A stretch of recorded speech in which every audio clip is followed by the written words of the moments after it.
مطلب ہے اگر یوں ہوتا کہ حضرت سیدنا عمر رضی اللہ تعالی عنہ کی بیٹی حضرت مولا علی رضی اللہ تعالی عنہ کے عقد نکاح میں ہوتی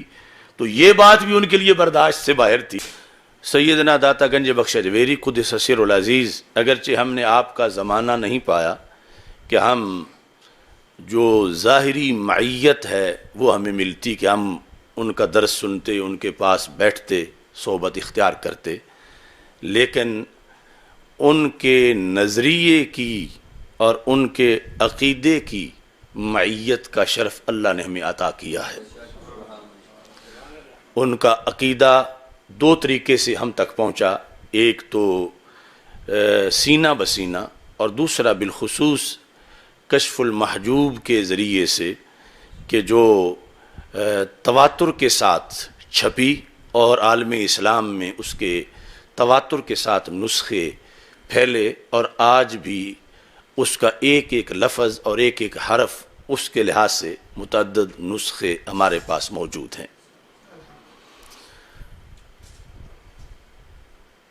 تو اس بنیاد پر پہلے بھی ہمارے بہت سے موضوعات ہیں، اور یہ کوشش ہے کہ تمام اکابرین ان کے افکار و نظریات جو ہیں انہیں آگے پھیلایا جائے اور ان پر سیمینارز کا انعقاد کیا جائے۔ حضرت مجدد دین و ملت اعلی حضرت امام محمد رضا خان فاضل بریلوی رحمۃ اللہ علیہ کے افکار پر 31 سیمینار ہم کر چکے ہیں، اور 32واں سیمینار انشاءاللہ 1 اکتوبر کو بھی کی شریف میں ہوگا۔ حضرت مجدد الفیسانی قدس سر العزیز کے افکار و نظریات کے بارے میں پہلے اگرچہ کئی پروگرام کانفرنسیں منعقد ہوتی رہیں، لیکن اب باقاعدہ افکار مجدد الفیسانی سیمینارز کا بھی افتتاح کیا جا رہا ہے، اور پہلا افکار مجدد الفیسانی سیمینار جو ہے وہ انشاءاللہ 27 ستمبر کو داتا صاحب رحمۃ اللہ علیہ کے عرس کے موقع پر یہاں مرکز صراط مستقیم میں بڑے پیمانے پر اس کا انعقاد کیا جائے گا۔ 27 ستمبر، پہلے ہمارا خیال تھا 26 کا، کیونکہ عرس 26، 27 اور 28 کو ہے، تو درمیانہ جو دن ہے 27، اس میں رات کے وقت مغرب کے بعد اس کا انعقاد ہوگا۔ تو آج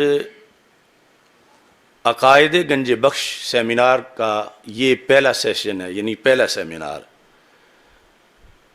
اور ہم عرس سے پہلے 3 سیمینار انشاءاللہ مکمل کریں گے،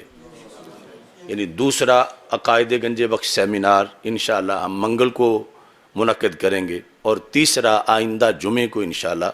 منعقد کریں گے۔ اور یہ اس لیے ہے کہ داتا صاحب رحمۃ اللہ علیہ کے عرس کے موقع پر کئی ایسے طبقے ہیں جن کا داتا صاحب سے کوئی تعلق ہی نہیں، اور وہ داتا صاحب کے عرس کے اندر شریک ہوتے ہیں۔ ایک تو وہ ڈھول ڈمکوں والا طبقہ ہے، ناچ گانے والا، چلو وہ تو مسجد اور دربار سے باہر رہتے ہیں۔ دوسرا طبقہ، اس میں پھر 2 قسمیں ہیں، ایک تو عوام ہے، سب کا حق ہے کہ وہ حق بات آ کے سنیں، لیکن تیسرے نمبر پہ سٹیج ہے، جو عرس کی تقریبات کا مرکزی سٹیج ہے، اس میں نصف سے زائد وہ پیر بیٹھے ہوتے ہیں جو داتا صاحب سے باغی ہیں۔ ایسے خطیب، ایسے نقیب وہاں چڑھے ہوتے ہیں کہ جن کا نظریہ داتا صاحب کے بارے میں تبرعی نظریہ ہے معاذ اللہ، اور اس کی طرف کسی کا دھیان ہی نہیں۔ اب کتنا وہ شخص کتنا بیزار ہوگا کہ جس پر کفر اور بدعت کا فتویٰ لگانے والا اس کے پاس آ کے مہمان بن کے بیٹھا ہوا ہو۔ تو ہمارے عقیدہ کے مطابق اللہ کے ولی قبروں میں زندہ ہیں، اور یہ جو لوگ بدعقیدہ روافظ کی بی ٹیم، چلو روافظ تو وہ گامے شاہ میں بیٹھے ہیں، یہ بی ٹیم جو سٹیج پر آ کر بیٹھ کر اعلانیہ، جن کے نظریات پورا سال داتا صاحب کے خلاف بولنا ہے، خلاف کا یہ مطلب نہیں کہ داتا صاحب کا نام لے کر، جو کچھ داتا صاحب لکھ گئے اس کے خلاف بولنا ہے، اور پھر سٹیج پہ آ کے صدارت کرنا ہے یا تقریر کرنا ہے۔ تو اس بنیاد پر ہم یہ پورے ڈاکومنٹس کے ساتھ یہ حقائق سامنے رکھنا چاہتے ہیں کہ ٹھیک ہے کسی نے سننا ہے آ کے سنیں، بیٹھے گلی میں باہر یا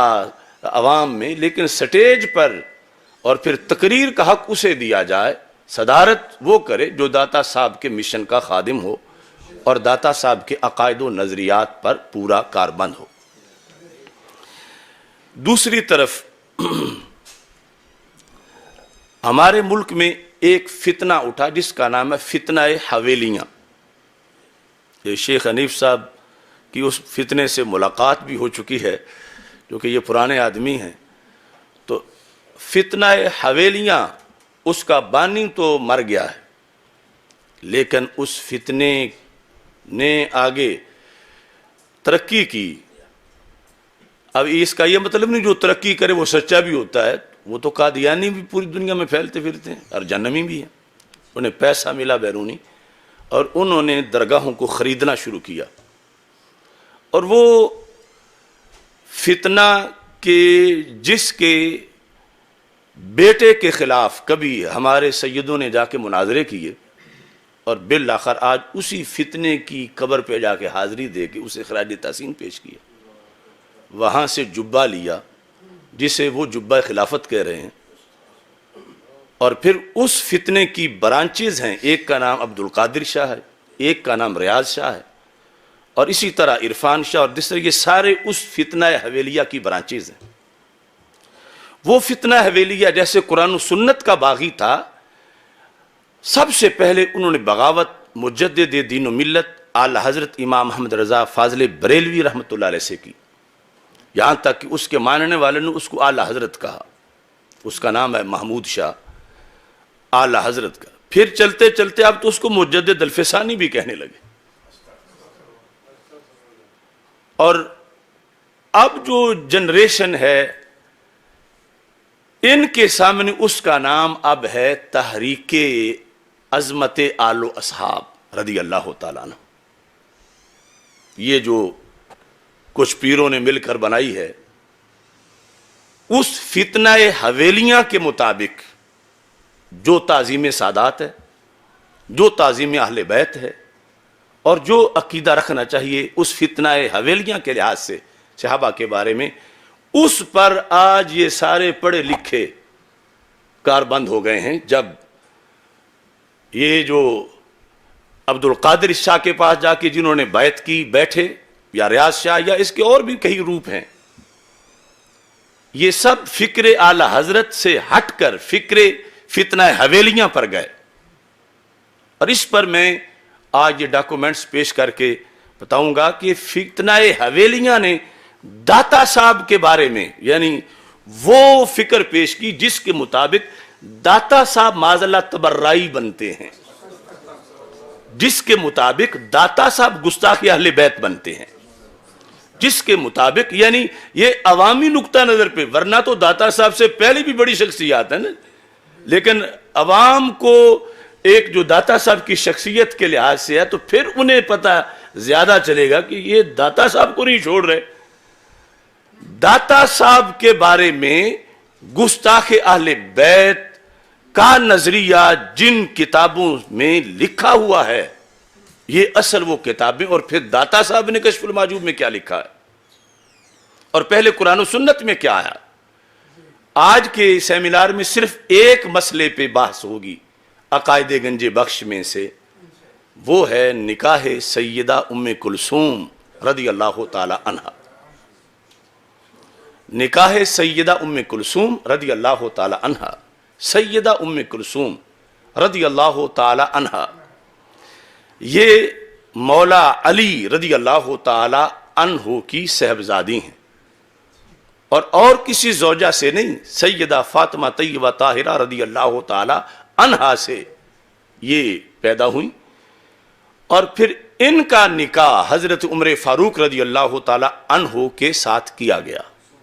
اور ان سے پھر حضرت زید بن عمر پیدا ہوئے۔ یہ اہل سنت کی 14 صدیوں کی ایک حقیقت ہے. روافض تو اس کو مانتے ہی نہیں،